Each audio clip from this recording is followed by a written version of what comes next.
Our skies are full of mysteries.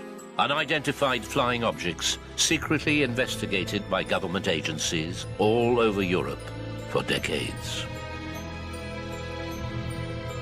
There has been, and indeed still is, I think, great secrecy about UFOs and also a reluctance to talk about this subject. For the first time, we've collated sightings and reports from across an entire continent.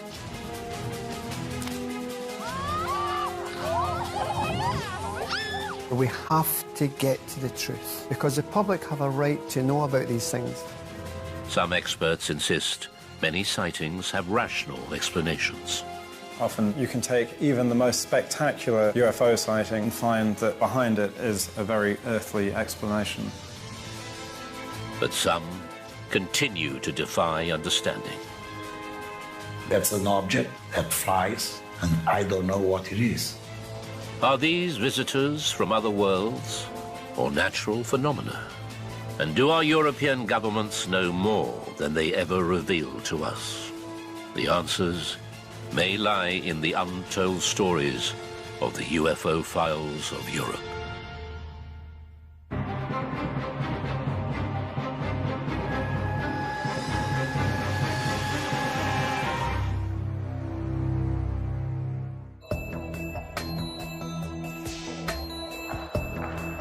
For decades, governments across Europe have been keeping files on UFO sightings.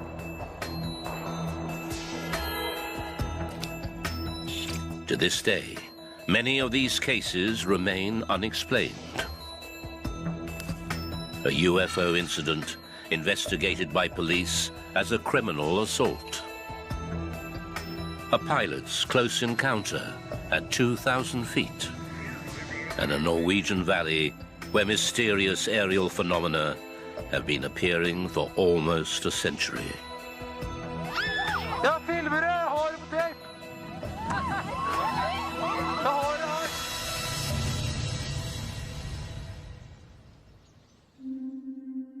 9th of November, 1979, Livingston, Scotland.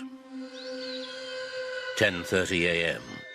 In a lonely Scottish woodland, 61-year-old forestry worker Bob Taylor has an astonishing encounter. He's looking at the sky, and there in front of him was this massive, big dome-shaped object. Smaller balls rolled towards him. These objects were shaped like sea mines with about 6 legs attached. This is the only British UFO incident ever investigated by the police as a criminal assault.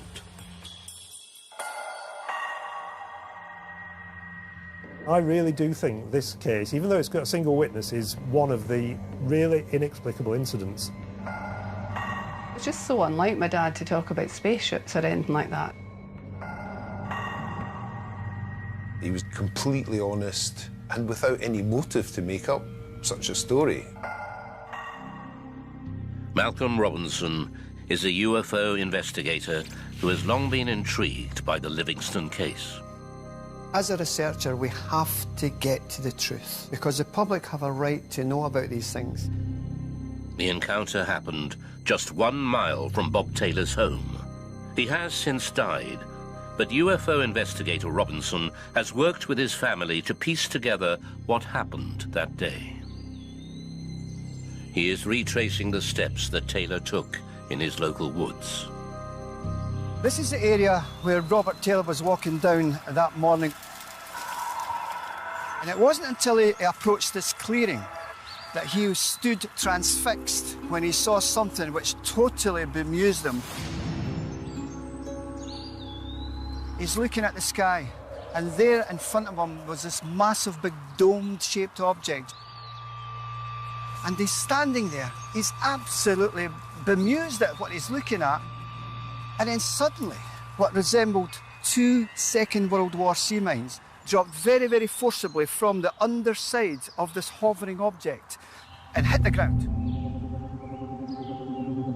And they started rolling across the grass. And they started to project these rod-like projections from these spherical balls towards his person and grabbed him very, very forcibly at his hips and pulled him right down.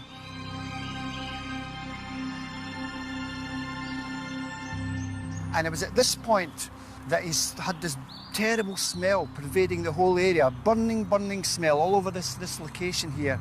And then just then, he lost consciousness. Regaining consciousness some 20 minutes later, Taylor found the object had disappeared. He staggered back to his home.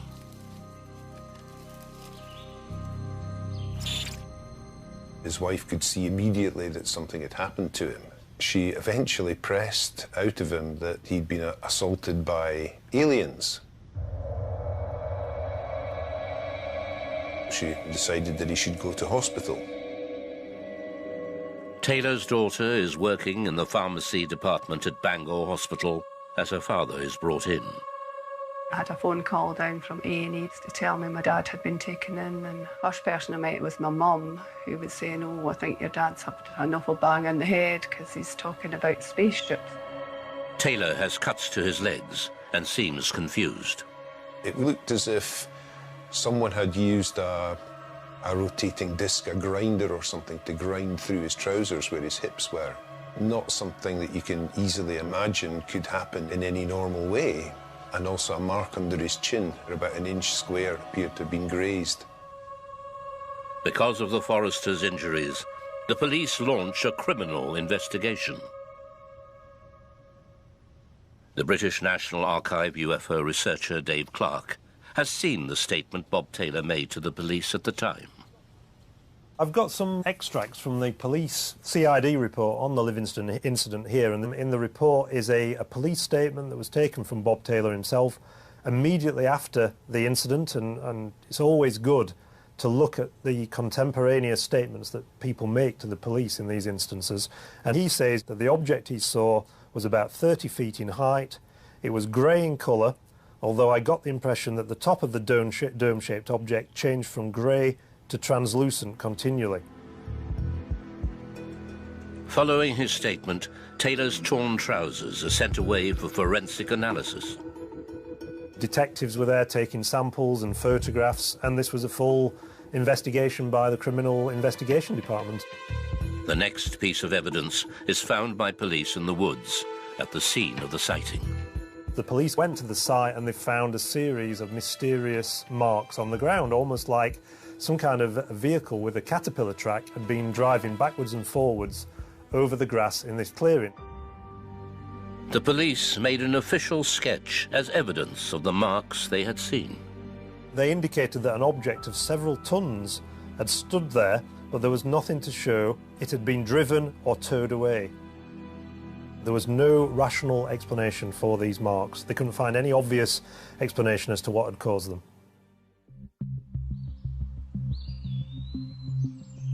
Some of the grass within the confines of these marks was sheared off. The tops of the grass stalks, if you like, had been sheared off and lying within the very framework of the holes in the grass. And it was perplexing because it's very, very rare do you come across physical evidence. But in 2012, 33 years after the event, comes a startling revelation from Bob Taylor's son-in-law. David Hammond now believes that a sketch he created may have misled people about whether the UFO had legs.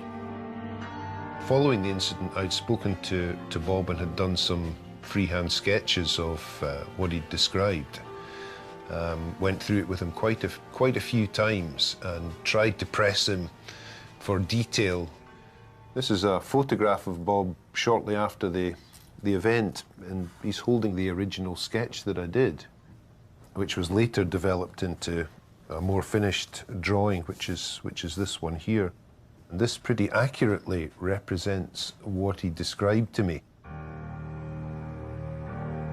I had suggested to Bob that this object, which he'd said was in the air, and the marks on the ground must have been connected in some way. He agreed with me, but afterwards I'd realised that I had had led him to that. It wasn't something that he'd offered, and so I felt slightly guilty about it. If the legs in the UFO picture are products of the artist's imagination, could there be a far more rational explanation for the marks in the forest? It's quite possible that those marks were there on the ground before this incident actually happened. So maybe there had been some four-wheel drive vehicle there of some description that had left those marks. Bob Taylor had come along, had this experience, whatever the source of it was, and there's no obvious connection between the two things. So they don't really prove that there was an alien spacecraft or something extraordinary there. They just add to the overall mystery. So, had Bob Taylor really seen something? Or might he have suffered a fit or hallucination? A year before this encounter, Bob Taylor had suffered a series of inexplicable headaches for which he'd gone to his doctor and received treatment, and they'd never got to the bottom of what was causing it. It is impossible now to establish the cause of Taylor's headaches, but police at the time did consider one possible theory. There's a theory suggested that Robert Taylor ingested some wild